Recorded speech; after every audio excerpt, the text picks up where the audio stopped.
a través de estas mutaciones pasar de los animales a humanos y producir patología respiratoria y severa potencialmente. Estos son todos los eventos, perdón que está en inglés, pero es un resumen bien actual hasta el mes de mayo de todo lo que sucedió. Empezó a haber reportes de neumonías no explicadas por otra patología. Las autoridades chinas deciden denunciar esta situación, cierran el mercado de Wuhan. Wuhan es la localidad donde se empezaron a producir los casos, que pertenece a la zona media de China, en una provincia que se llama Hubei. Asociaron estos casos haciendo una investigación epidemiológica, a que habían tenido contacto con este mercado de venta de productos marítimos y de animales. Lo deciden cerrar al día siguiente y rápidamente, un poco ahora retrospectivamente uno sabe que es teniendo en cuenta todo lo que había pasado con el SARS-CoV-1, aíslan rápidamente el genoma de este virus, que ahora permitió todo lo que permitió, digamos, el conocimiento de los métodos diagnósticos. Incluso ahora, desde ese mismo momento, en realidad se empezó a pensar en la posibilidad de alguna vacuna preventiva, etcétera. Dan a conocer este genoma. La Organización Mundial de la Salud, un mes después, a fines de enero, declara la emergencia de salud pública de preocupación internacional. Empiezan a aparecer los casos en otras localidades fuera de China. Las autoridades chinas deciden prácticamente cerrar ese lugar, abroquelarlo de tal manera que no se diseminen los casos, pero empezaron a aparecer en otros lugares del continente y después, bueno, por los viajes internacionales, etcétera, empezó esto a diseminarse. El 11 de marzo se declara la pandemia, dado que había habido casos en varios países. Hay reportes, como pueden ver acá, del crucero Diamond Princess, que son como lugares, hay varios reportes de cruceros donde sucedieron brotes de esta infección, producto obviamente del contacto entre las personas. Y bueno, todo lo que sucedió creo que es bastante conocido. El paso primero, el foco estuvo en China, después se trasladó a Europa, de Europa se trasladó a Estados Unidos, y Estados Unidos a América Latina, que es el foco principal en este momento de la pandemia. Entonces habíamos dicho que el 30 de enero la Organización Mundial de la Salud alerta a los países a través de esta declaración de emergencia de salud pública de importancia internacional para que se preparen para todo lo que posiblemente pudiera venir, que es tratar de manejar los casos, aislarlos, detectarlos, hacer vigilancia, prevenir la propagación y empezar a ver qué se podía hacer con respecto a esta enfermedad nueva. Hasta que el 11 de marzo se declara la pandemia y ahí, bueno, se pone en acción toda esta preparación para disminuir al máximo la propagación y atender a los pacientes afectados. El origen del virus decimos que es una zoonosis porque en realidad tiene una correlación casi perfecta con la estructura del coronavirus del murciélago, una analogía muy casi perfecta, digamos, de eso. Por eso se supone que a partir de ahí, este es el animal a partir del cual pasa al hombre, pero se sabe también por los otros coronavirus que hay huéspedes intermedios, también animales. En el SARS-CoV-1 estas civetas, que son estos animalitos que estaban también en este lugar que se cerró, de donde hay mucho contacto con el ser humano, y en el MERS los camellos. A partir de ahí, por mutación y un fenómeno que se llama spillover, pasa al hombre y empieza la infección humana con todas las consecuencias que estamos viviendo ahora. La atención de los pacientes, el ingreso, los contactos más cercanos, el ingreso a las instituciones y la probabilidad de transmisión dentro del hospital a otros pacientes y al personal de la salud. Acá tiene una comparación entre los tres. Obviamente esto es muy viejo, nada que ver los datos actuales de la izquierda, que son el nuevo coronavirus. A esta enfermedad por el nuevo coronavirus como dijimos, por la similitud con el SARS-CoV-1 se lo llamó SARS-CoV-2 y a la enfermedad se la llamó COVID-19. Entonces lo que se llama COVID-19 en realidad es la enfermedad producida por el SARS-CoV-2. Acá pueden ver la diferencia en cantidad de número de casos, 8.000 en el SARS-CoV-1, con un 10% de mortalidad, bastante más alta que la mortalidad actual, y el MERS es el que tiene el menor número de casos, pero la más alta mortalidad, 37% de mortalidad, y en estos casos también los más afectados fueron los adultos, y hubo transmisión al personal de salud. Entonces este fenómeno de spillover sería el pasaje desde los animales al hombre. El huésped intermediario en el SARS-CoV-2 es este tipo oso hormiguero, yo diría que se llama pangolín, no está, es una especie en extinción que no está del todo demostrado, pero se sospecha que es el huésped intermediario que intervino en la transmisión al ser humano desde el murciélago.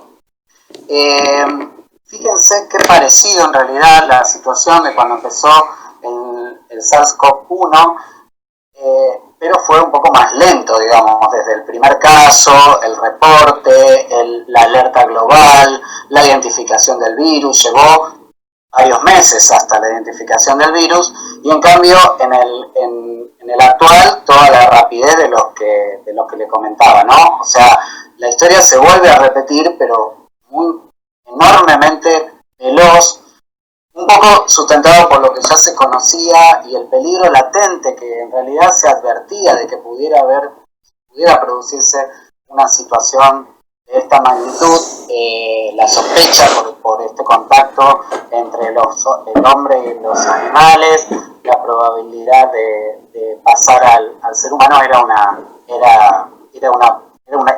latente, estaba latente. Entonces cuando empiezan estos casos empieza a ver, primero no tenemos casos en los distintos lugares, ¿no? Después, generalmente por viajeros, ingresan los famosos casos importados que suceden también en otras enfermedades infecciosas, aparecen los primeros casos, después los agrupamientos de casos en una familia, en los contactos en una reunión, los conglomerados, por ejemplo los que compartieron alguna reunión o viven en el mismo edificio que tienen contactos en común, y después la transmisión comunitaria, que es cuando ya no hay nexo epidemiológico que pueda sustentar, yo me contagié de tal, entonces se dice que eso se llama transmisión comunitaria cuando ya hay muchos casos que no logran unirse en la investigación epidemiológica. Y en una pandemia, cuando se declara esto de que hay casos en muchos países, empieza a haber distintas fases. La fase de contención es actuar ante los primeros casos, tratar de evitar lo máximo que se pueda la transmisión a otras personas, hasta que eso evidentemente no da abasto, o no se hace bien, o no da abasto, cuando empiezan a haber muchos casos, y entramos en la fase de mitigación, que es básicamente priorizar la atención de los pacientes, especialmente los pacientes graves, los pacientes que requieren internación, y continuar tratando de hacer lo que se pueda en la contención de los casos hasta que llega a la fase de transmisión generalizada, donde con más razón se priorizan los pacientes más severos. Entonces, en la fase de contención es tratar de detectar tempranamente los casos, hacer una investigación lo más acertada posible sobre cómo fue el mecanismo de contagio para reducir el riesgo de diseminación a la población, y este gráfico, el tan famoso aplanamiento o achatamiento de la curva, que es si yo hago todas estas medidas de prevención, evito este aumento enorme de la transmisión descontrolada que supera esta línea que ustedes ven acá, que sería la capacidad del sistema de salud, la capacidad de atención, el número de camas de terapia intensiva, de lo que se está hablando mucho ahora, ¿no? Cuando se saturan las camas, yo no tengo posibilidad de atender adecuadamente a los pacientes, y eso es muy, muy serio, por supuesto, porque aumenta la mortalidad. Entonces, toda esta fase y estas medidas tratan de evitar que este pico tan alto se logre y se aplane la curva. Entonces, ¿cómo podemos interrumpir la cadena de transmisión identificando rápidamente a los pacientes que están infectados? identificando y siguiendo a sus contactos, implementando la medida de salud de los viajeros, esto sería al principio de la pandemia, y haciendo prevención de infecciones y control en el ingreso de todas estas personas en los sistemas de salud. Algunas pinceladas de algunas cosas que seguramente ustedes vieron. Se usa para las medidas de control de salud pública, se usaba cuánto tiempo se tardaba en duplicar los casos de acuerdo a la fecha de confirmación, teniendo en cuenta el éxito o no éxito de las medidas que uno va implementando. Y esto cada país fue tratando de implementar las medidas que consideró mejores para disminuir la duplicación de los casos. Entonces la Argentina tiene esto publicado en la página del Ministerio, que fue comunicado muchas veces cada vez que se anunciaba si seguíamos o no en determinada fase. Estas son las fases desde el aislamiento estricto al aislamiento administrado hasta llegar, ojalá que pronto, a la nueva normalidad de acuerdo al número de casos que uno va teniendo. Esto en un momento fue homogéneo y obviamente después se vio que no era la misma situación en los distintos lugares de nuestro país y cada región fue permitiendo la relajación, entre comillas, de las medidas en base a su propia epidemiología. Bien, vamos a hablar un poquito del agente etiológico. El agente etiológico se los presento. Esta me parece muy linda foto de nuestro agente, que es el coronavirus, que tiene esta forma de corona con estas espículas. Estas espículas son una de las partes más importantes estructuralmente, es la proteína que se llama Spike, o es una glicoproteína o proteína S.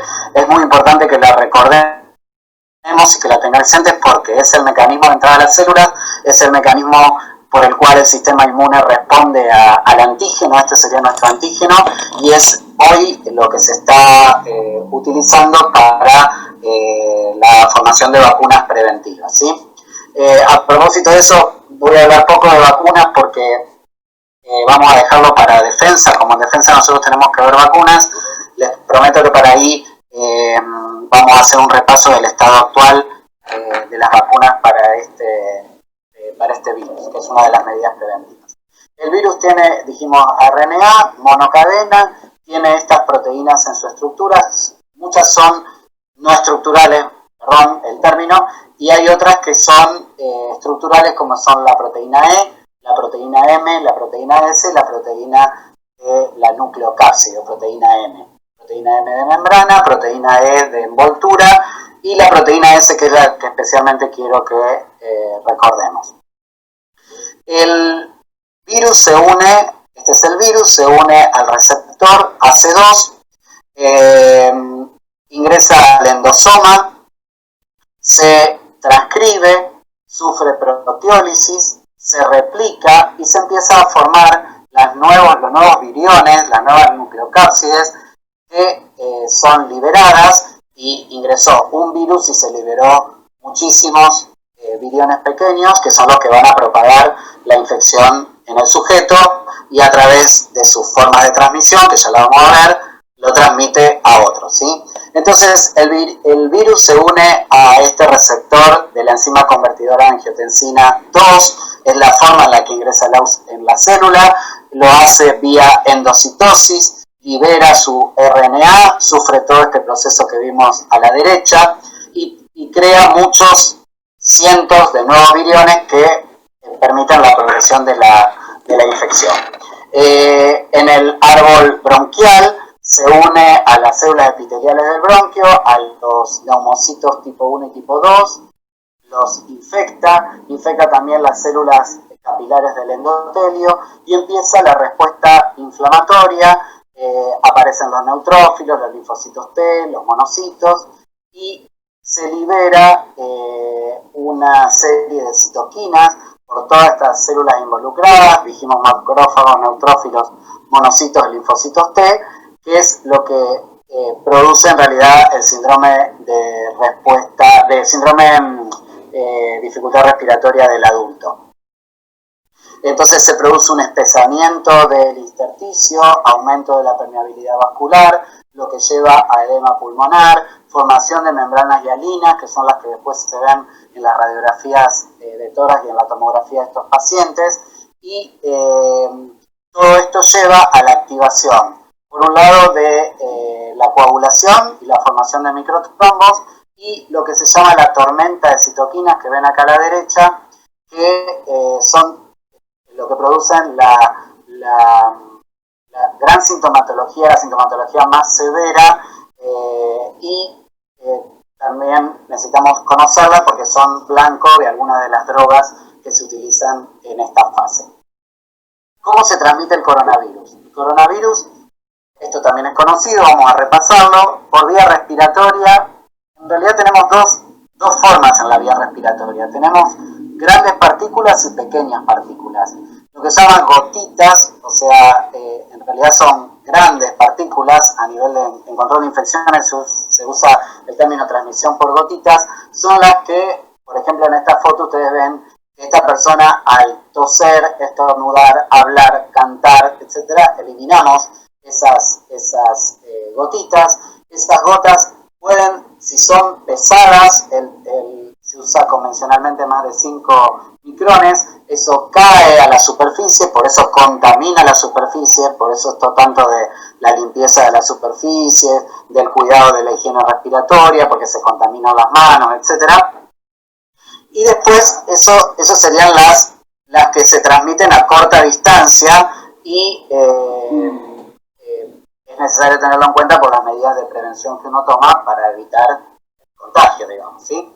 Pero existen otras gotas más pequeñas que quedan más tiempo suspendidas, eso se llama transmisión aérea y sigue siendo discutido, pero cada vez hay más evidencia que esto es una de las posibilidades por la cual el SARS-CoV-1 dio 8.000 casos y el SARS-CoV-2 16 millones. O sea, algo pasa, aunque sean de estructuras similares, para lo cual haya tanta diferencia en la transmisibilidad. Entonces muchos dicen que la transmisión aérea, que generalmente no estaba puesta dentro de la transmisión de este coronavirus, sea una posibilidad, lamentablemente difícil de control, ¿no?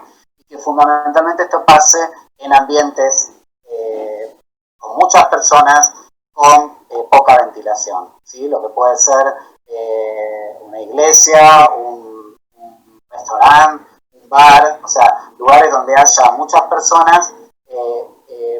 Se sabe que se transmite en el aire, probablemente no dura mucho tiempo en el aire, o sea, no es que todo el aire está contaminado, pero así en cercanía, esta podría ser otra de las formas de transmisión. Después está la transmisión de contacto, lo que ya dijimos, la contaminación de superficie, la contaminación de las manos.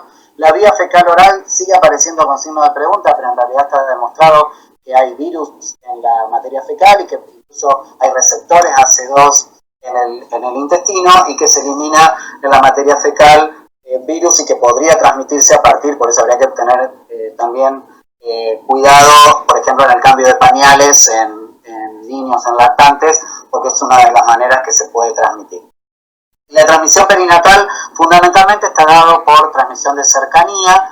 Hay reportes de transmisión intraútero, o sea, puede haber pequeña viremia que pase al niño. Hay algunos reportes de esta situación, pero fundamentalmente es más de cercanía en el amamantamiento, por ejemplo, entre una mamá positiva y su bebé. ¿Qué relación hay entre la transmisión y la clínica? Que de paso vamos empezando a comentar, esto seguramente ustedes lo conocen. La mayoría de las personas son asintomáticas leves a moderadas y al ser tan leve o incluso no conocerse infectado, no consultan, no se los diagnostican y por lo tanto siguen diseminando la infección a sus contactos. Y después está el sector que más nos preocupa para la atención, digamos, que serían los graves y los fatales. Entonces, estos son datos de China, de los reportes iniciales, pero se siguen repitiendo en las series de adultos, después vamos a ver la diferencia con niños. El 80% son asintomáticos o moderados, 14% grave y 4 o 6% fatal. Este grupo, que es el que se interna, obviamente consultan porque están mal, se sienten mal de salud, se aíslan y la idea es, supuesto, también lo deberíamos hacer en este grupo, en los que conozcamos infectados, seguir a sus contactos y en el caso de estos dos grupos nos pueden llevar la infección dentro de las instituciones. Algunos conceptos que también seguramente conocen, pero lo que se llama el R0 es la capacidad que tiene un microorganismo de transmitir a otras personas. Se dice que sería la reproducibilidad del germen. Una persona infectada contagia hoy se sabe que entre 2 y 3, más o menos para que se acuerden. Una persona que se infecta contagia a 2 o 3 y es variable porque yo puedo actuar con las medidas de prevención, puedo actuar un poco en tratar de disminuir ese índice de reproducción del microorganismo, evitando con las medidas la mayor contagiosidad. La tasa de ataque secundario, o sea, la proporción de casos entre los que están en contacto con estos pacientes es de 3 al 10%. La mayor transmisión ocurre en los primeros días de la enfermedad y se transmite 1 o 2 días antes de los primeros síntomas. Y ahora esto lo vamos a ver con un poco más de detalle. La transmisión asintomática yo creo que ya hoy está confirmada. Es obviamente muy difícil de actuar sobre esto, pero es conocido que las personas sin síntomas también contagian. Entonces, la transmisión, para hablar un poquito, 2 palabras de la transmisión asintomática, hay evidencias epidemiológicas, virológicas, de modelos matemáticos, de que hay asintomáticos que contagian. En un estadio presintomático, en estudios que se han hecho en Singapur y en China, han encontrado 6 a 12,5% de los casos no tenían ningún tipo de síntomas y lo desarrollaban después, a los pocos días, y tenían el virus. Hay mayor excreción viral en el tracto respiratorio superior. Esto explica un poco la diferencia también de números. En el SARS-CoV-2 sería mayor que el COVID, el coronavirus 1 y que la influenza, o sea, hay mayor excreción viral en este coronavirus. Y hay 44 incluso algunos hablan hasta 60% de casos infectados en el periodo presintomático. Obviamente, nosotros en el momento que lo veamos no lo podemos identificar. Esa es la dificultad en el control si uno no los estudia, ¿no? Después hay muchas preguntas con respecto a estos asintomáticos, si esa infección que pasa desapercibida o es muy leve, si confiere inmunidad, cuánto tiempo dura y si protege de la reinfección. Y este es el foco hoy, si bien voy a hablar poco de esto porque lo vamos a dejar cuando tengamos un poco más de herramientas de inmuno y de vacunas, que lo vamos a ver en defensa. Este es el foco hoy de más estudio, ¿no? El foco de qué pasa hay riesgo de reinfección, cuánto dura la protección que me da la enfermedad, y esto tiene mucha implicancia también para el desarrollo de las vacunas. Este gráfico me pareció muy lindo para entender que en realidad más contagioso que el asintomático es el presintomático, que obviamente también tenemos dificultades para distinguirlo, pero acá ven en celeste, este es lo que aporta el presintomático a la transmisión, lo que aporta los sintomáticos a la transmisión, son la mayoría, y después el medio ambiente, que parece poco comparado con las personas, digamos. El medio ambiente transmite, sí, transmite, ya dijimos, transmite por contacto, pero en general es mucho menos. Y el asintomático es poquito. Lo que yo no sé si el asintomático que estoy viendo está presintomático, pero lo que sí es claro es que el presintomático contagia y contagia mucho. Acá tienen lo que es, habíamos dicho, el número básico de reproducción, que es el potencial epidémico de un patógeno, que es de 2 a 3 en coronavirus SARS-CoV-2, y comparando con, por ejemplo, sarampión. Una persona con sarampión que se transmite por vía aérea y a grandes distancias puede contagiar a 16 personas, hasta 18 personas podría contagiar una persona con sarampión. El tema es que para sarampión tenemos vacuna y para esto todavía no. Pero para fijar un poco la diferencia que hay entre algunos patógenos en lo que respecta al número básico de reproducción. Y acá tienen una comparación con lo que habíamos dicho antes. Por ejemplo, el MERS es poco contagioso, pero muy alta mortalidad comparada con el SARS-CoV-2, que sería este nuevo coronavirus. La transmisión tiene que ver con la excreción viral, y la excreción viral se relaciona con el tiempo de los síntomas. Y entonces la mayor carga viral, este es un trabajo muy chiquitito, pero muy útil para explicar que sobre todo en la nariz, más que en la faringe, es donde hay mayor carga de virus, y que los virus se transmiten desde ahí en el periodo sintomático. Pero si ustedes siguen acá, no sé si alcanzan a ver la línea de... también es antes del inicio de los síntomas, hay excreción viral y entonces habría riesgo, como veíamos en la curva hace un ratito, en el estadio presintomático. Y dijimos que sobreviven las superficies, que va a depender del inóculo, de la temperatura, del tipo de superficie, y acá tienen un trabajo experimental que estudió el cobre, la cartulina, el acero inoxidable y el plástico. Mientras más lisa sea la superficie, más tiempo sobrevive el coronavirus en ella. Y acá también ellos habían estudiado en aerosoles y habían visto que en aerosoles había inóculo viral, y como les decía entonces, esto es uno de los... Al principio esto fue como minimizado, de que era experimental, de que no era lo que sucedía en la vida real. Hoy yo diría que hay bastante sustento, por lo menos para sospechar de la implicancia en esta transmisión.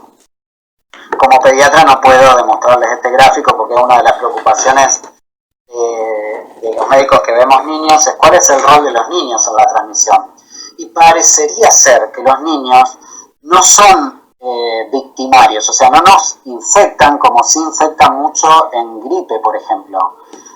Parece ser que son más víctimas del contagio de adultos, o sea, que parece que reciben la infección más en su casa o en sus contactos con sus hermanos más grandes o con sus abuelos, digamos, desde la comunidad. El adulto llevaría la infección a la casa y en la casa se contagiarían los niños. Habría esta transmisión intrafamiliar, y desde una mujer embarazada, lo que habíamos dicho, a su bebé. ¿Cuál es el problema de estos estudios? Es que en realidad la mayoría de las escuelas en casi todos los países del mundo han estado cerradas apenas empezó la pandemia.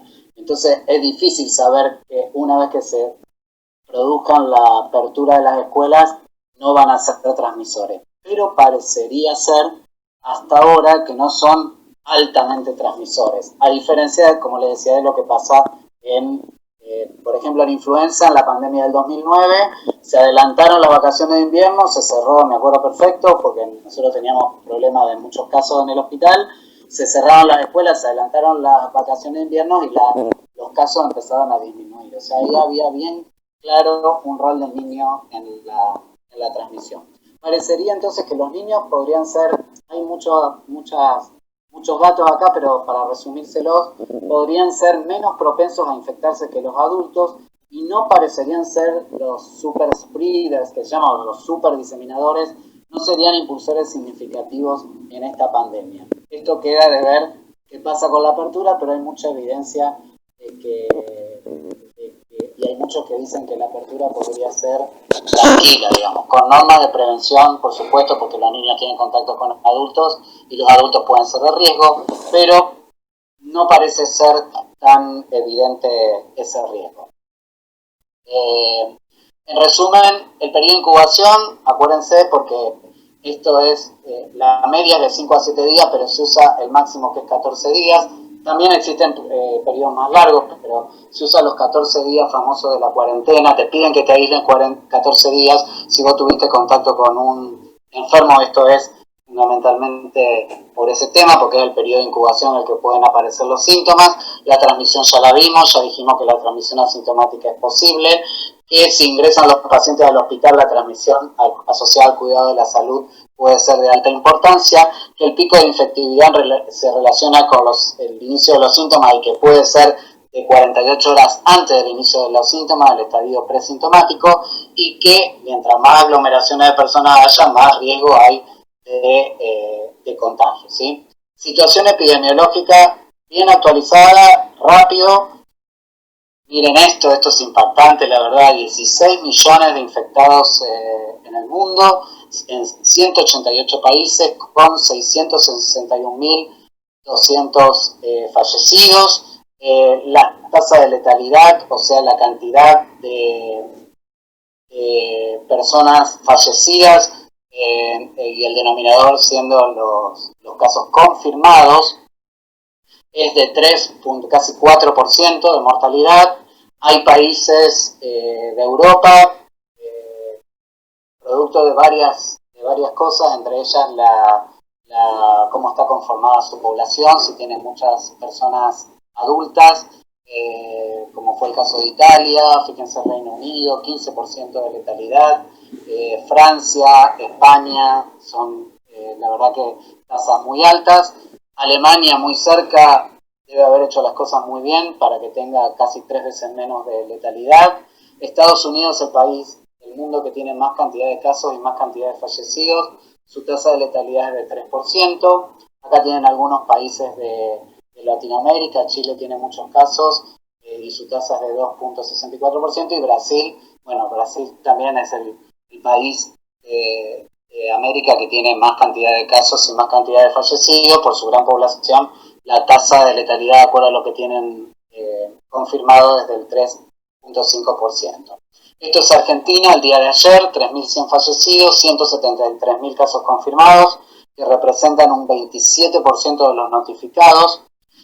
Casi no hay ya casos importados, esto fue al principio, eran los más frecuentes, hoy es menos del 1%, y está en aumento la circulación comunitaria, sobre todo a expensas de las zonas que ven, bueno, no alcanzan a ver por ahí por el video el mapa, pero es conocido que las zonas de más casos son provincia de Buenos Aires, Ciudad Autónoma de Buenos Aires, Chaco, Córdoba, Río Negro, Santa Fe está acá, y Entre Ríos está cerquita de Santa Fe en el número de casos. La Argentina actualiza las zonas donde hay transmisión local. Hace poquito se agregó Rosario, en la provincia de Santa Fe, es zona de transmisión comunitaria. La letalidad en la Argentina es de 1.83%, dijimos entonces casos fallecidos sobre casos confirmados. Acá tienen la tasa de letalidad, esta es la curva, es inversamente proporcional, aumenta la edad, en más riesgo de mortalidad, y la mayoría de los infectados están en este grupo. Acá les recuerdo que serían los adultos jóvenes, y acá tienen los casos pediátricos, lo resalté porque la verdad que también debe ser por nuestra estructura poblacional, tenemos muchos casos pediátricos, representan acá casi el 12%, comparado con China, con Estados Unidos mismo, tenemos muchísimos más casos pediátricos que otras zonas del mundo. Y acá ven, a la derecha, los fallecidos por grupo etario. Se mueren más los varones, nos morimos más los varones que las mujeres, en amarillo las mujeres, en verde los varones, y fundamentalmente a mayor edad, un poco para que se mueran esta curva, a mayor edad, más riesgo de mortalidad. Esto es Santa Fe, 1.033 casos, 13 fallecidos, 1,25% de letalidad. Acá tienen los casos pediátricos, también tenemos bastantes casos pediátricos, nosotros ninguno hasta ahora en el hospital, solo se han diagnosticado 2 hijos de un papá infectado, que anduvieron bien, y nosotros no tenemos hasta ahora ningún paciente infectado acá en el hospital. Y en lo que respecta a las zonas de la provincia más afectada, el 50% es Rosario, después le sigue el departamento General López con 18.3%, y nosotros con nuestros 46 casos acá en la ciudad de Santa Fe, el departamento de la capital es el 4,55%. Acá ven algo parecido, la media de edad quizá un poquito más grande es la media de edad en China, pero los casos pediátricos fueron menos del 1% del total de confirmados, seguramente producto del control de natalidad que existe en este país, ¿no? Los varones fueron el 58%. Bien, eso con respecto a epidemiología actualizada a hoy en nuestros, en el mundo, en la Argentina y en la provincia de Santa Fe. Con respecto a Entre Ríos, hay zona de transmisión local. Paraná está en mucho más problemas que nosotros acá en Santa Fe. No aparece como zona de transmisión local en el Ministerio de Salud de la Nación, pero tienen muchos casos y en varias zonas de la provincia, pero especialmente Paraná es un foco de transmisión según lo que nos cuentan los colegas, ¿no? Y lo que se conoce. Con respecto a la clínica, es de amplio espectro, digamos, va desde nada, desde formas asintomáticas, hasta distrés respiratorio y sepsis y shock séptico, pasando por las infecciones del tracto respiratorio superior y las del tracto respiratorio inferior que llevan a la internación o no, quizás evolucionan sin internarse. El virus, la infección COVID-19, dijimos que así se llama la enfermedad, la podemos dividir en 3 fases. Una fase temprana, donde hay replicación viral, donde tengo poca sintomatología o empiezan los síntomas respiratorios leves, se agrega la pérdida del gusto o la pérdida de olfato, la fiebre puede estar ausente, más presente en adultos que en niños, hay muchos niños que no tienen fiebre, se instala como un cuadro de tipo gripal, puede haber diarrea, puede haber cefalea. Esta es la sintomatología más conocida. Después vamos a repasarlo como caso, es lo que sería el caso sospechoso que se utiliza para estudio. Los pacientes pueden quedar en esta fase o pueden evolucionar a la fase pulmonar, cuando se sucede todo lo que les comenté de la fisiopatología, empieza la dificultad para respirar, la tos persistente, la disnea, y algunos pacientes que ya vimos en esa pirámide en China, acá se da más o menos parecido por los porcentajes, de los que evolucionan un 3 a un 5%, evolucionan a esta fase hiperinflamatoria con el síndrome de estrés respiratorio severo que lleva a la intubación, a la asistencia respiratoria mecánica, el síndrome de respuesta inflamatoria sistémica, la coagulopatía, etc. Estos son los pacientes que tienen más riesgo de mortalidad. En pediatría, 2 palabras, menos prevalente, ya dijimos, que en adultos, quizás un poco más prevalente en países como el nuestro que en China y que también en las series de Estados Unidos y de algunos países europeos, pero los casos son más leves. ¿Cuáles son las hipótesis de la menor prevalencia? Habría diferencia en el sistema inmune, parece que la inmadurez del sistema inmune en realidad lo beneficia al niño en relación al adulto. Hay menor prevalencia de comorbilidades, que son las que dan el peor pronóstico a los pacientes adultos. La exposición reciente a patógenos, esto de que los chicos tienen más contacto con virus en su infancia, desde que nacen, los protege porque hay como interacciones y competencia con otros virus y con otras bacterias. Habría una reducida patogenicidad, esto es lo menos demostrado, pero parecería ser que si un niño se contagia de un adulto, el virus es como que tiene menor patogenicidad. Esto es lo que está con menos certeza, digamos, de que pueda ser la causa. La diferencia en los receptores AC2, acá sí la inmadurez en el receptor AC2 lo protege porque el virus se une menos a un receptor que es inmaduro, que tiene que sufrir una serie de cambios conformacionales para que ingrese el virus a la célula. Hay también algo muy interesante sobre la probable protección heteróloga, esto también lo vamos a ver cuando veamos vacunas en defensa, que da la vacuna BCG, que es la vacuna para tuberculosis. Parece que indirectamente los países que tienen vacunación para BCG tienen menores prevalencia, y esto hay varias cosas en estudio que quizá en algún momento conozcamos de qué se trata, pero hay investigaciones al respecto. Y después también diferencias en el sistema de coagulación, que me olvidé mencionar, que habíamos dicho que hay alteración en el sistema, activación del sistema de coagulación en la fase inflamatoria, que lleva a que hoy en día se use de profilaxis en estos pacientes la heparina de bajo peso molecular. Eso lo vamos a ver un poquito cuando veamos tratamiento.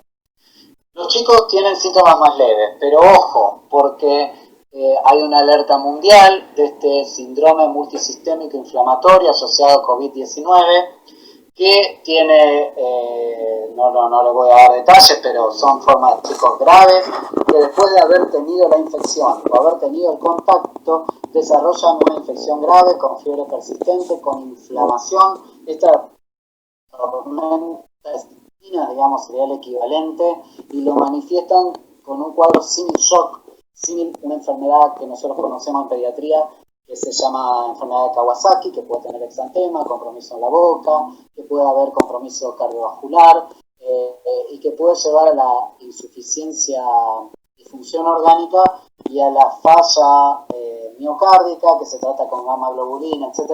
Esto hay también una alerta, y de hecho forma parte de la definición de casos sospechosos en pediatría. Tenemos que estar alerta a la probabilidad de presentación de este tipo de casos. El COVID-19, el SARS-CoV-2, mejor dicho, tiene manifestaciones extrapulmonares, entonces tengo COVID-19 reportado en casi todos los órganos del cuerpo. Acá tienen un resumen de todo lo que se está viendo. Lo más importante es lo cardiovascular, produce miocarditis, daño miocárdico, arritmias cardíacas, puede llevar al shock cardiogénico, alcohol pulmonar, manifestaciones neurológicas como cefalea Guillain-Barré, anosmia y ageusia o disgeusia forman parte del compromiso neurológico inflamatorio en realidad. Entran dentro de estas manifestaciones.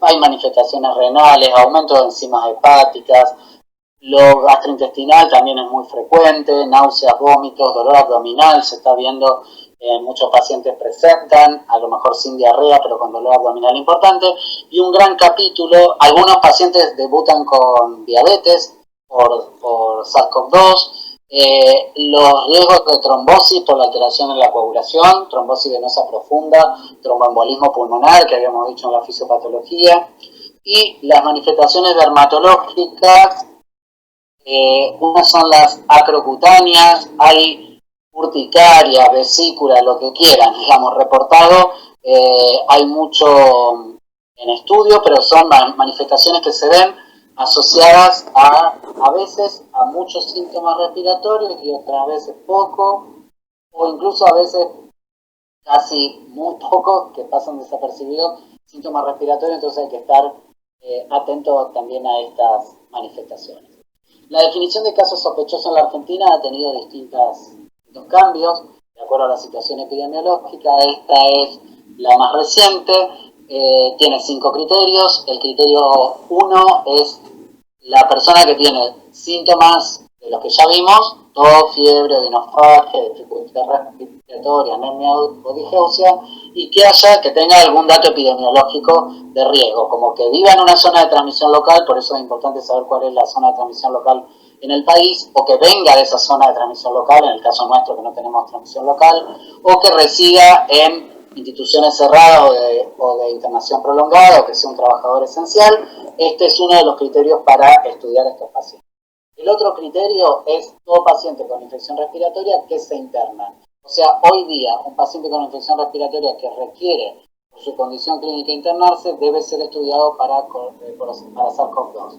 El criterio 3 es aquella persona con síntomas, esto también es muy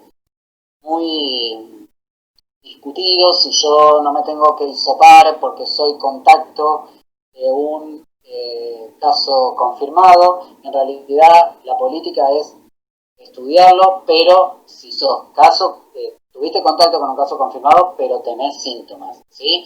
Y los síntomas en realidad es como que se baja el umbral, tenés un solo síntoma, a diferencia del criterio 1 y 2, que tenés que tener 2 síntomas, si tenés uno solo y ese antecedente, deben estudiar, ¿sí? Después, los pacientes que tienen anosmia o digeusia, se espera un poquito, si solo tienen ese síntoma, durante 72 horas se lo aísla y se lo estudia si tiene al tercer día del inicio de los síntomas, y después el síndrome inflamatorio multisistémico que les conté en pediatría. El personal de salud también se tiene la misma conducta que con respecto al contacto del caso sospechoso. como que se lo estudia más rápido con pocos síntomas. Entonces, por ejemplo, cualquiera de nosotros que está en el hospital y que presenta alguno, si está en una zona de transmisión local con un solo síntoma ya se debería estudiar. Y en zonas sin transmisión local, tiene que tener dos o más síntomas para estudiarse y demostrar si está infectado o no con el SARS-CoV-2. Diagnóstico. ¿Cómo hacemos el diagnóstico? Bueno, la sospecha clínica, lo que hablábamos recién, la epidemiología y el laboratorio específico que ahora vamos a ver. Si yo sospecho un caso, tengo que hacer la notificación, completo una ficha y tomo la muestra. ¿Cuál es la muestra? La más utilizada, el hisopado nasofaringeo o aspirado nasofaringeo, usamos nosotros en pediatría, porque tiene mayor rescate que el hisopado y es más sencillo de hacer que un hisopado en un lactante, por ejemplo. Laboratorio general pueden tener alguna de estas manifestaciones. Diagnóstico por imágenes no es obligatorio hacerlo, pero vamos a ver algunas manifestaciones que podemos ver en placa de tórax con tomografía y el laboratorio específico. Empecemos por el laboratorio específico. Diagnóstico de infección aguda por detección de ácidos nucleicos, por biología molecular, reacción en cadena de polimerasa en tiempo real o RT-PCR. Empieza a aumentar a partir del segundo día, si bien dijimos que ya más habría virus, la sensibilidad empieza a detectarse cuando hay mayor cantidad de virus, y eso a partir del segundo día y es máximo del quinto al séptimo día, pero puede durar mucho tiempo, acá dice hasta el final de la segunda semana, pero hoy se sabe que hay personas, mientras más afectados estén o si son inmunocomprometidos, más tiempo persisten con PCR positivo. La sensibilidad depende del lugar donde yo tomo la muestra. El VAL sería el ideal, pero obviamente es muy invasivo para hacerle a todas las personas. Es endoscópico, es con anestesia, o sea, se hacen pacientes internados y prácticamente en unidad de cuidados intensivos. Pero es la que tiene la mayor sensibilidad, seguida por el esputo. Después el hisopado nasal o nasofaringio tiene más sensibilidad que el faringio y la especificidad es del 100%, pero tenemos estos problemas con la sensibilidad, ¿no? Después la materia fecal tiene menos sensibilidad, etc. La saliva por PCR tiene muy baja sensibilidad, pero hay algunos otros medios que están en investigación por la practicidad que tendría ser un método rápido en saliva, por ejemplo, para un diagnóstico sería bárbaro. El mayor rédito es en vía respiratoria baja, pero las más usadas son las vías respiratoria superior. Las pruebas de detección de antígeno son muy buenas por la rapidez, la sencillez y el bajo costo. Detecta las proteínas N y las proteínas S. Tienen una baja sensibilidad, entonces tienen un alto valor predictivo positivo. Si es positivo, ya está, ya confirma la infección, pero se debería usar con screening, con clínica en fase aguda. Se debería contar con estas pruebas que estén avaladas, que estén autorizadas, que estén chequeadas su sensibilidad. Entonces, por lo menos en nuestros medios son muy poco usadas en el medio asistencial. Lo que usamos para el diagnóstico es la biología molecular. Y después están las técnicas indirectas de detección de anticuerpos por serología, IgM o IgG, por ELISA en sangre, suero o plasma. Hay test rápidos en sangre capilar que se llama lateral flow. Eso han sido utilizados en el plan de detectar, por ejemplo, cuando se quería saber la seroprevalencia en Retiro, en Constitución, en Buenos Aires se estuvieron usando. Y también sirven para diagnóstico tardío con PCR negativa o para saber la inmunidad de una persona que fue asintomática o que tuvo muy pocos síntomas, que yo quiero saber retrospectivamente si tuvo coronavirus. No se asusten, por favor, con estas curvas. Quiero mostrarles algunas cositas nomás. En rojo, lo que ven acá, es el cultivo viral. No lo usamos asistencial, pero para que vean que los pacientes fundamentalmente contagian en la primera semana y que esto cae rápidamente después. Entonces, después de la primera semana, el riesgo de contagio es bastante bajo. En celeste vamos a ver la PCR del hisopado nasofaringeo, puede ser positiva antes del inicio de los síntomas, pero dijimos que hace un pico, el pico más alto, a partir del segundo día y me sirve toda la primera semana, después empieza a caer, pero puede llegar a ser positiva todavía hasta la semana 5. Entonces esto también se fue cambiando porque el criterio para dar de alta a un paciente es decir, se va a la casa cuando tiene PCR negativa. Y ahí se empezó a ver que el paciente estaba bárbaro clínicamente, pero seguía con PCR positiva. Esto es probable entonces que la PCR detecta tan poca cantidad de virus que esté detectando virus muerto, no el virus que vivo, que es el del vivo celular. Entonces yo pueda tener PCR positiva y que el paciente no esté excretando virus vivo y que entonces no tengan riesgo sus contactos del contagio. Eso, entonces se cambió el criterio de alta y ahora se da de alta más rápido con un tiempo de evolución de mejorías sintomáticas. Se intenta con la PCR, pero con PCR positiva de más de 2 o 3 semanas, el paciente se da de alta con cuidado, ¿no? Con su contacto.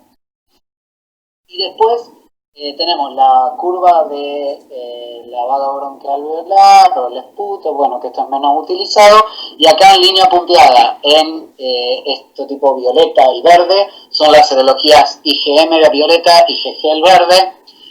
La IgM, como toda serología de infección aguda, después en algún momento se negativiza, y la IgG dura. Lo que no sabemos es cuánto dura para demostrar y si esos anticuerpos protegen de la reinfección, pero por lo menos sabemos que dura para hacer un diagnóstico retrospectivo. Yo saco sangre acá y quiero ver si tuvo la infección acá, la IgG seguramente me va a dar positiva. Si saco sangre un poco antes y le hago las dos, probablemente me vengan las dos positivas, y eso significa que el paciente tuvo hace poco la infección por SARS-CoV-2.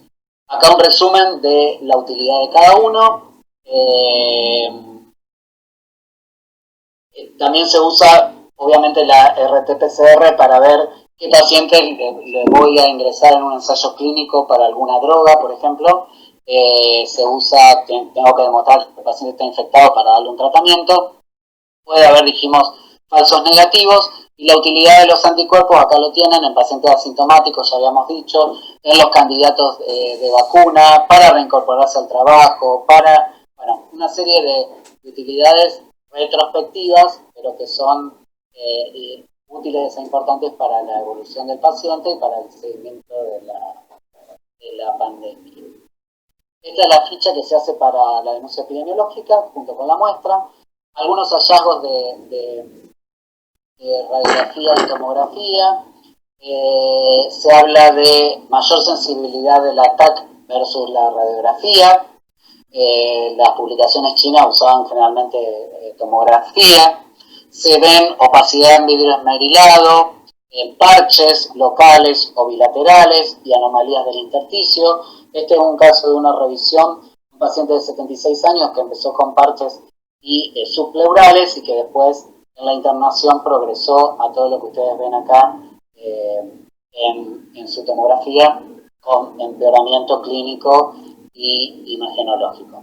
Estas son algunas radiografías de los primeros pacientes del Hospital Cushen, pacientes que no estuvieron graves, que estuvieron en sala de internación común.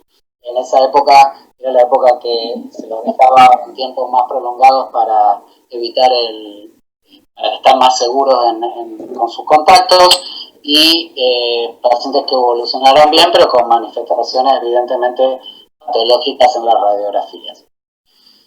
¿Qué podemos decir de tratamiento? En realidad de tratamiento no disponemos, hay mucho en investigación, ¿sí? Y algo les voy a contar. No se dispone de tratamiento específico, seguro, digamos, y que sirva para todos los pacientes. El tratamiento debe ser sintomático y de sostén, con manejo ambulatorio o de internación, fundamentalmente como siempre hacemos en medicina, de acuerdo a la situación, a la condición clínica, en salas generales o terapia, hay criterios para ingreso a terapia, criterios de pasaje precoz a terapia, de acuerdo a la situación clínica, de acuerdo a la edad, de acuerdo a scores, etc. El criterio médico y recomendaciones de la autoridad sanitaria, sobre todo si es necesario dejar, si bien hay otros dispositivos de aislamiento que deberían existir para que no tengamos pacientes mucho tiempo en el hospital, porque como dijimos también hay riesgo de transmisión dentro de la institución, pero hay muchas veces, como le explicaba a estos pacientes del CUSEN, que se han dejado un tiempo más por el tema de aislamiento. Debería ser, el uso de medicamentos debería ser bajo consentimiento informado, porque no hay una droga aprobada para uso siempre en todos los pacientes en esta infección. Muchas vienen de lo que se supo en SARS-CoV-1 y más. Algunas ya se empezaron, como ven acá las empecé a tachar, porque empieza a haber evidencia de que no parecen ser tan útiles como uno pensaba. Algunos inhibidores de la enzima convertidora de angiotensina, entre signos de pregunta, podrían servir si algo evita la unión del receptor o si yo puedo modificar el receptor con algún medicamento para que no se una el virus. La cloroquina, hidroxicloroquina, seguramente han escuchado hablar, es una droga antipaludismo. En los estudios con o sin acitromicina, que es un antibiótico, pero que se ha usado con un efecto inflamatorio, actúan sobre la unión al receptor y sobre el endosoma. La taché porque cada vez hay más evidencia de que no parecen ser tan útiles como se creía. En un inhibidor de proteasa que nosotros usamos para el tratamiento del VIH, que es la letra, el nombre comercial de la droga lopinavir ritonavir, también se había usado en SARS-CoV-1, después se vio y cada vez hay más evidencia de que o hay que usarlo combinado con otra cosa o hay que usarlo muy precozmente, pero no parece tener el rendimiento que tenía al principio. El que parece más prometedor es este antiviral que se llama Remdesivir, que actúa sobre la replicación del virus y que tiene dosis pediátrica y dosis de adultos. Se están haciendo muchos estudios de esta droga, es por vía endovenosa, se usa 5 versus 10 días, 10 días en los pacientes graves, 5 días en los pacientes menos graves. De esta es la que parece haber más evidencia, se ha usado también en tratamientos combinados con otras drogas, ribavirina, interferón, hay muchas en estudio, la ivermectina, bueno, hay varias. La ribavirina y el interferón se han usado combinados junto con medicina naturista en los estudios de las publicaciones chinas. En general se deberían usar combinados, pero no hay un esquema terapéutico demostrado, avalado hoy en día, y se debería continuar la investigación en ensayos clínicos, como de hecho se están haciendo.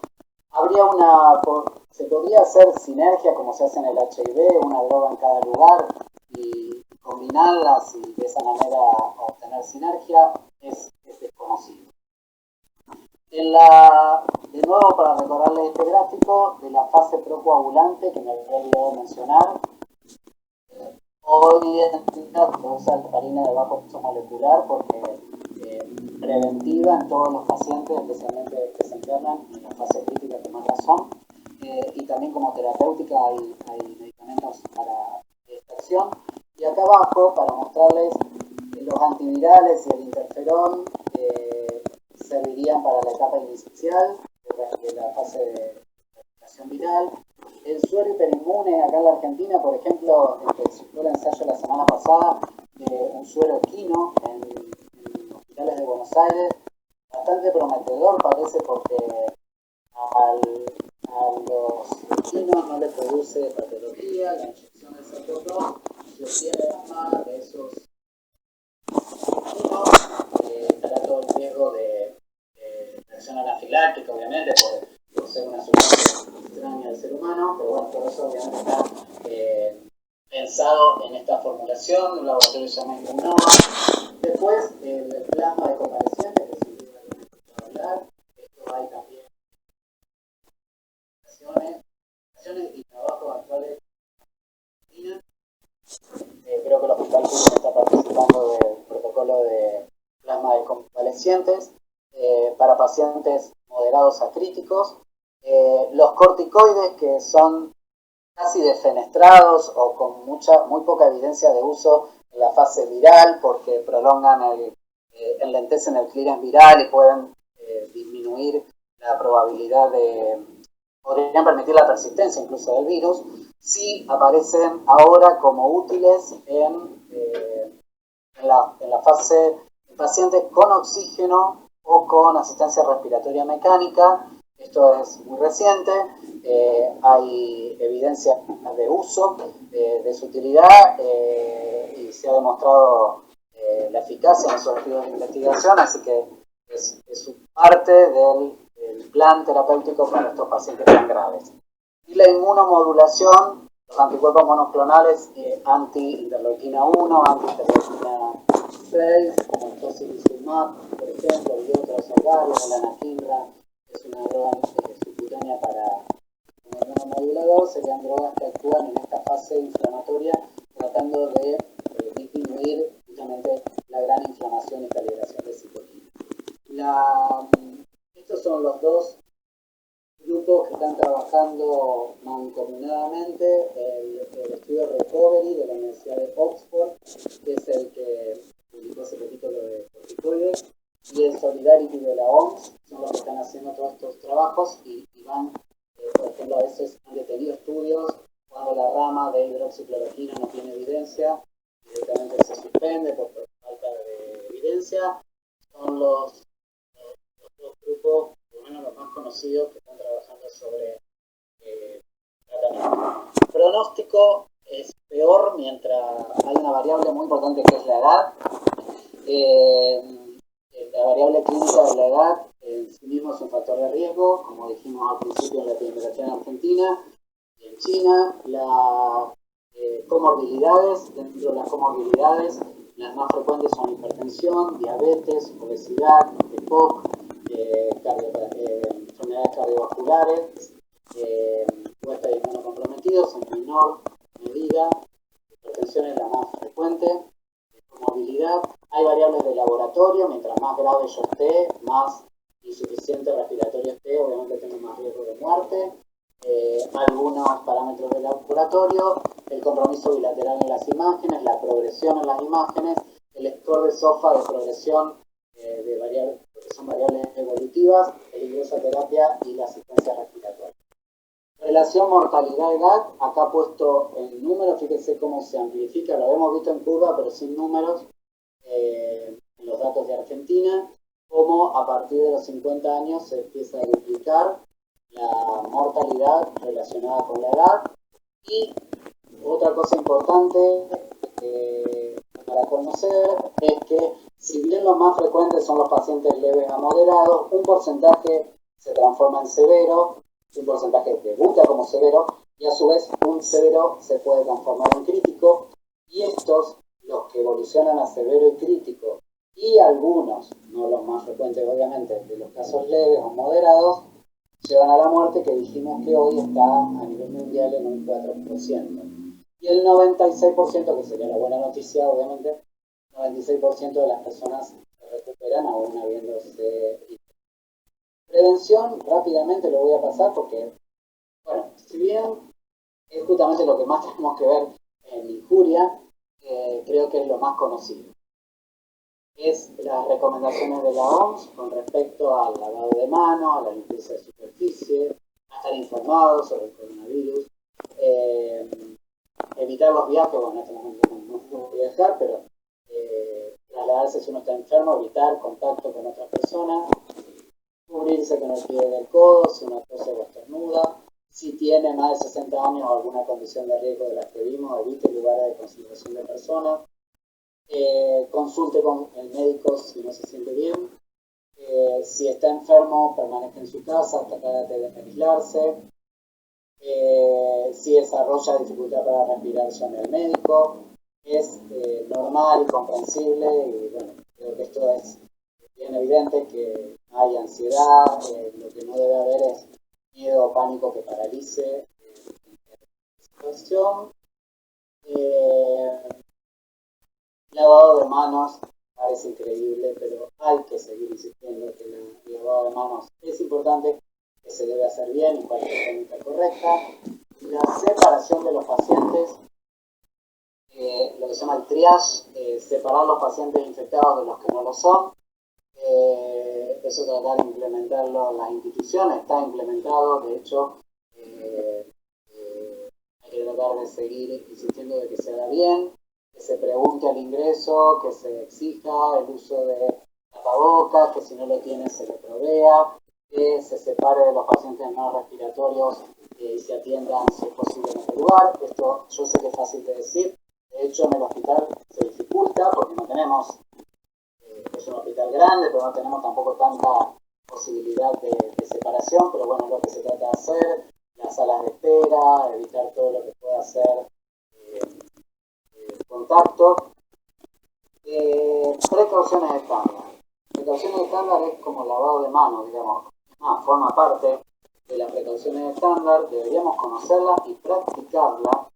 Lamentablemente, o mejor dicho, esta infección puso relevancia que realmente no nos protegíamos de otras infecciones que se transmiten de la misma manera. Lo que pasa que acá, como hay riesgo de mortalidad o riesgo de progresión, la gente le agarró más respeto, pero en realidad las precauciones estándar deberían guiar todas nuestras prácticas independientemente del diagnóstico del paciente.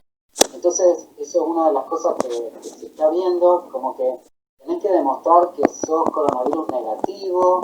Hay algunas cosas que se instalan, que tenés que tener PCR negativa para viajar, que tenés que tener PCR negativa para cirugía. Digamos, hay muchas barreras que se fueron instalando producto de que en realidad no debería cambiar la manera adecuada de trabajar por el diagnóstico, ¿sí? Las precauciones de contacto, dijimos que se transmite por contacto, entonces no es solo coronavirus, son todas estas. Entonces acá el uso de guantes, de camisolín, la higiene de la unidad, el lavado de manos, la protección para el contacto con el entorno del paciente, eso debería ser norma, digamos, una regla de práctica, ¿sí? Las precauciones de gotas, los famosos equipos de protección personal en realidad están en estas precauciones de uso. Yo debería usar barbijo si voy a tener contacto cercano con un paciente, ni hablar si voy a tener contacto respiratorio, si voy a tomar una muestra, si voy a intubar al paciente, debería usar un tipo de barbijo de mayor eficacia como es el N95, que impide el paso de las gotas pequeñas, sino mínimo el barbijo quirúrgico, la protección ocular. Esto no creo que llegó para quedarse porque este virus es probable que no desaparezca, que siga estando circulando en menor, esperemos que en menor intensidad, pero va a seguir instalado en las instituciones.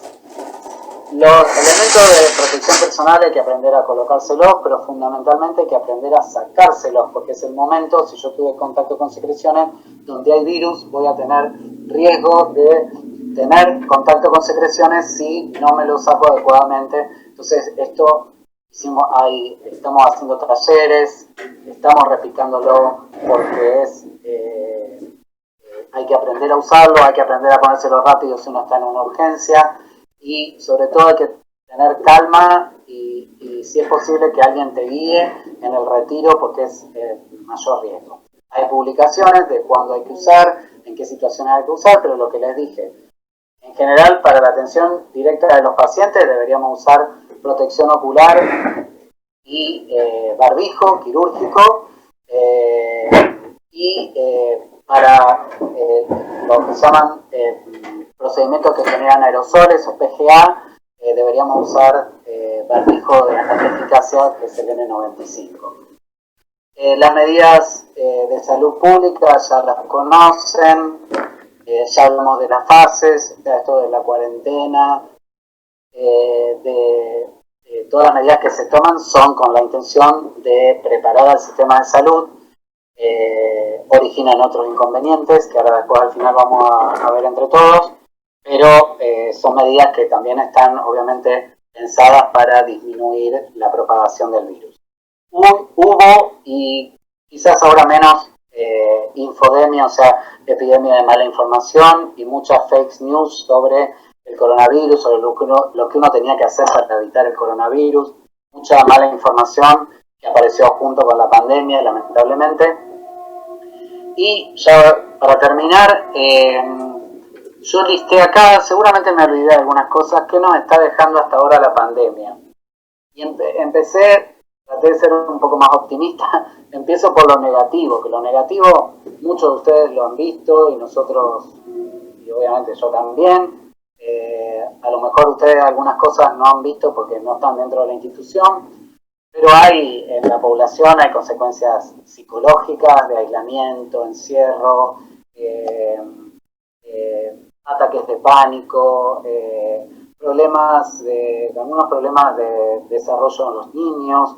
Esto la verdad que es muy preocupante, las consecuencias económicas ni hablar, la posibilidad de trabajo que lleva al aumento de la pobreza, a su vez las dificultades psicológicas producto de estas consecuencias económicas ni hablar. Esto es muy importante. La disminución de las coberturas de vacunación. Esto no tenemos datos en el país, pero todos estamos seguros que esto va a repercutir, que hay un miedo de la población, no sé si ustedes lo palpan, pero hay un miedo de ir a las instituciones de salud. Entonces la gente está yendo menos a los controles médicos, tanto controles médicos de salud como controles médicos de patologías, y las consultas son tardías, o sea, los cuadros llegan más graves. Eso se está publicando, se está viendo.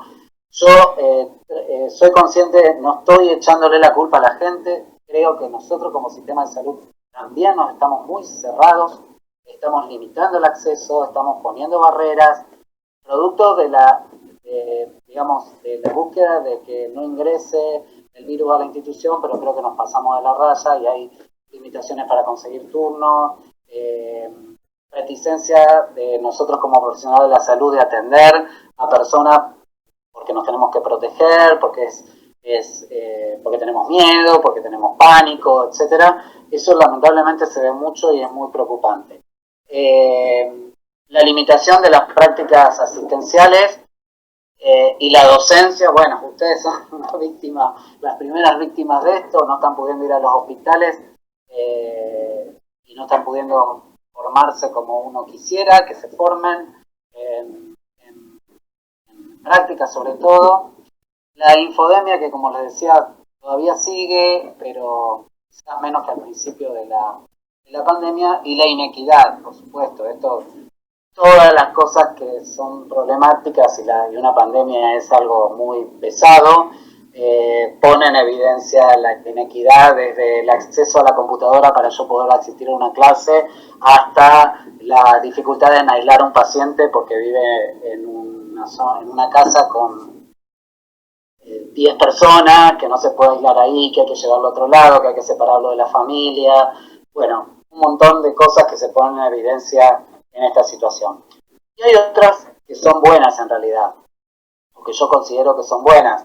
El lavado de manos, esto de concientizarnos de la importancia de protegernos, del uso de precauciones universales, el saneamiento ambiental, al haber menos circulación, hay menos polución ambiental, o sea, hay beneficios también del confinamiento o del aislamiento social.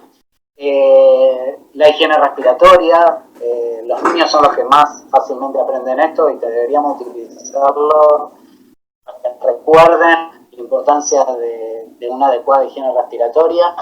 El acceso a la información de libre acceso, la verdad que es fabuloso, o sea, en tiempo real prácticamente. Uno se ve muy sobrecargado porque la verdad que es imposible, hay tanta publicación, hay mucha publicación que no está revisada, que eso también hay que tener cuidado con lo que uno lee porque hay muchas cosas que no están chequeadas, no están revisadas por pares en revistas científicas. La limitación a la circulación dentro de las instituciones, como les dije, tiene una desventaja de que ponemos una barrera y de que la gente va menos al hospital. Yo no les mostré, pero la verdad que no sabemos bien si por la cuarentena, probablemente sí, por el cierre de los colegios. Nosotros no estamos viendo nada en comparación a los años anteriores, hay muy poca consulta respiratoria, muy poca urgencia, pero sí estamos advirtiendo de que las consultas pueden ser tardías, que no se están haciendo controles, y eso preocupa. Diagnósticos más completos en patología viral respiratoria, porque, qué sé yo, por ejemplo, en un personal de salud que tiene hoy una infección respiratoria, quizás se haga el gasto y se estudie hasta si tiene rinovirus, como de hecho pasó. Hay circulación de rinovirus acá en Santa Fe, entonces hay personas que son personales de salud, que están en el hospital, que se quieren estudiar para ver si tienen coronavirus y tienen rinovirus. O sea, estamos haciendo un estudio completo de la patología viral respiratoria, que muchas veces ni siquiera lo solicitamos. Una conciencia, la falta de vacuna para esta enfermedad tiene conciencia de la importancia de lo que es la vacuna, pero a su vez a mí me preocupa que si cometemos errores o nos apuramos demasiado en la vacuna del coronavirus, podemos gatillar el grupo contrario, el antivacuna. Esperemos que eso no pase, esperemos que no. La importancia de tener una vacuna obviamente segura y eficaz. No deberíamos tener una vacuna que no sepamos cuál es la seguridad por el solo hecho de tenerla, ¿no? Y después el rol del Estado en la coordinación y la asistencia, el rol en coordinación con la medicina privada y la asistencia económica, social, etcétera, por supuesto que son muy importantes para evitar el alto impacto de esta pandemia. Para terminar, entonces, seguimos necesitando más información. ¿Cuál es la dinámica, el rol de los asintomáticos y la dinámica de la transmisión? Hay muchos más datos que en principio, pero todavía faltan, sobre todo cuánto duran los anticuerpos, si están protegidos para reinfección o no. Los estudios de seroprevalencia, qué pasa con la protección en cuanto a la población comunitaria, digamos, a la protección comunitaria. ¿Me protege a mí que haya muchos infectados a mi alrededor? Eso sería lo que sería la inmunidad de rebaño natural, o vamos a necesitar la inmunidad de la vacuna para protegernos. El comportamiento en poblaciones especiales, hay también mucha información. Los pacientes HIV, por ponerles un ejemplo, no se comportan más graves por tener coronavirus, paradójicamente. Hay algunos que sí, pero la mayoría lo transitan bien. Hay algunos tumores sólidos que pasa lo mismo. O sea, necesitamos más información, sobre todo por el volumen de pacientes infectados, pero hay algunas cosas. Las embarazadas, por ejemplo, parecen ser menos grave tener coronavirus que tener influenza, por ejemplo. Lo que pasa es que influenza uno le puede dar la vacuna, ¿no? Después la protección luego de la infección, los anticuerpos, que esto lo vamos a retomar cuando veamos vacunas en defensa. Evaluar la efectividad de la medida de distanciamiento social, se están evaluando todo el tiempo. A ver, ¿puedo liberar esta zona y no tener esta actividad y no tener problemas? Eso en realidad se está haciendo de manera activa, pero habría que ver si se pueden evaluar de manera en estudios, ¿no? Los resultados de estudios de drogas y vacunas, yo algunos les mostré, pero bueno, vacunas recién estamos empezando, está bastante avanzado, pero todavía no tenemos vacunas disponibles para suministrar, y necesitamos más estudios de algunas drogas. ¿Y qué va a suceder el día después? O lo que les decía, esto dinámico, qué pasa cuando abramos las escuelas, las guarderías, el transporte público en Ciudad de Buenos Aires, el subte, etcétera, las reuniones masivas. ¿Van a poder ir al boliche? ¿Qué va a pasar? ¿Va a haber contagio masivo? Esperemos que no. Pero bueno, estas son todas cosas que todavía no conocemos y que tenemos que ver cómo sigue. Bueno, eso es todo. Acá, lamentablemente, lo que encontré como revisión así muy buena, de alta calidad y muy actual, están en inglés. Al que le guste leer en inglés y tener un resumen, acá tienen. Pero las recomendaciones del Ministerio de Salud de la Nación y el Ministerio de la Provincia de Santa Fe, tenemos bastantes recomendaciones sobre, ahí podemos estar actualizados, con las definiciones, con las políticas que se van implementando y normas de protocolos de manejo, etcétera, en las instituciones, en la atención primaria, etcétera. Muchas gracias, espero que les sirva.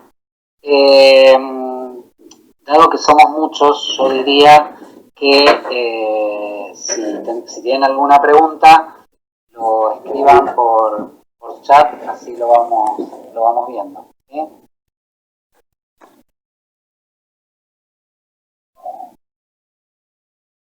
Gracias, Gustavo. Por nada. ¿Alguna pregunta?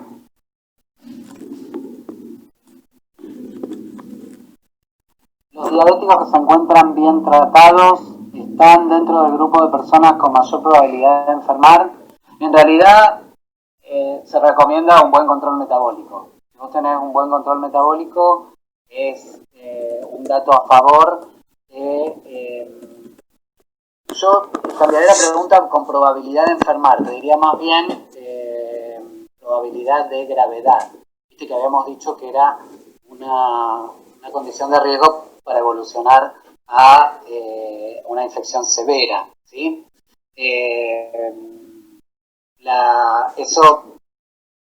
Un buen control metabólico definitivamente tendrías menos riesgos de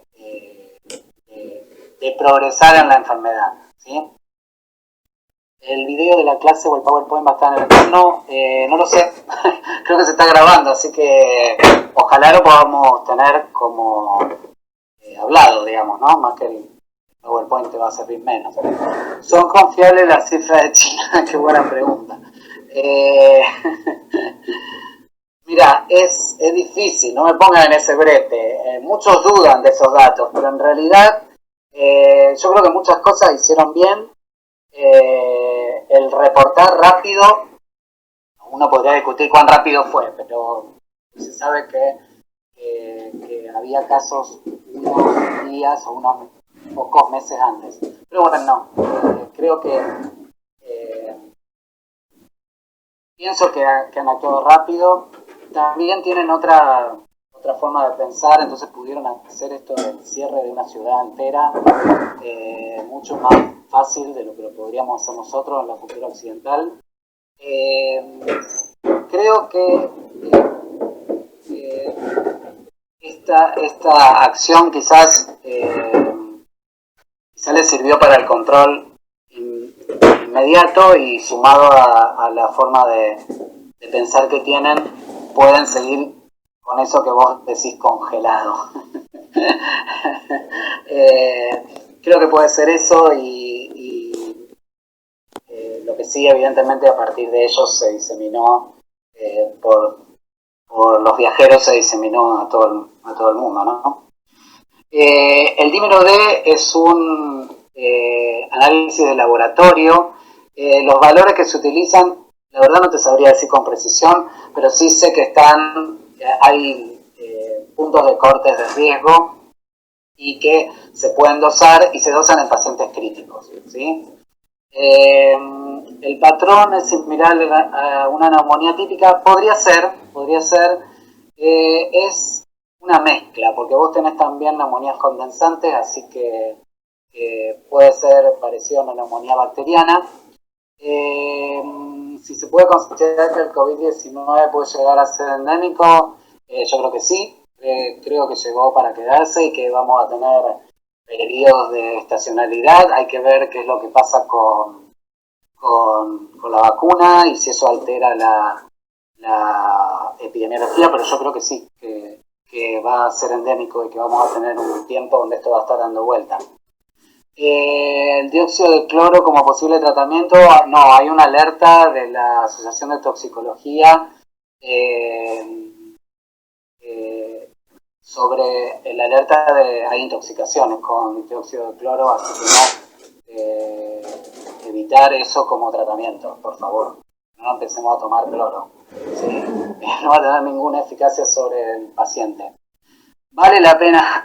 Esta pregunta jodida. ¿Vale la pena el uso de tapaboca o barbijo para la población general? En realidad, sí, en ambientes cerrados, sí, en contacto estrecho, pero creo que exageramos un poco, ¿sí? Yo creo que al aire libre, si vos vas caminando, si vas corriendo, si estás solo o si vas con alguien, estás a una distancia